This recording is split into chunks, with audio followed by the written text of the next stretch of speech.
And Israeli troops have killed at least 22 people and wounded dozens more in southern Lebanon after the Israeli military failed to withdraw in line with a ceasefire agreement. Middle East correspondent Eric Torchek reports. The Lebanese Ministry of Health says people were shot dead and dozens more wounded by Israeli troops when villagers tried to return to places in Lebanon's south that are still occupied by the Israeli military.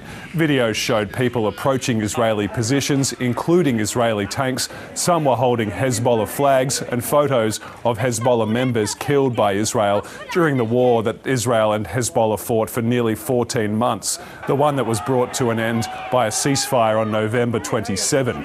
And Israeli troops were meant to leave southern Lebanon by Sunday. It was a 60-day deadline signed as part of that ceasefire agreement. But the Israeli government has said that the Lebanese army and Hezbollah haven't met their terms under the agreement, and as a result, Israeli troops are required to stay in southern Lebanon. The Israeli military says some of the confrontations between villagers and Israeli troops were provoked by Hezbollah. It warned villagers not to approach Israeli positions and says that it will soon advise villagers when they can return.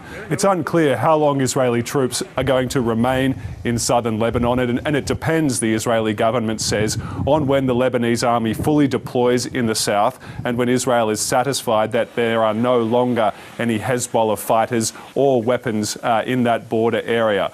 Under the agreement, Hezbollah, the Lebanese militant group, has to withdraw north of the Litani River. Hezbollah says it's complying with the agreement, but the United Nations says that conditions in southern Lebanon are not yet safe for citizens to return. It's actually urged the parties such as the Lebanese state, Hezbollah and Israel to recommit to a ceasefire because it says things are still dangerous.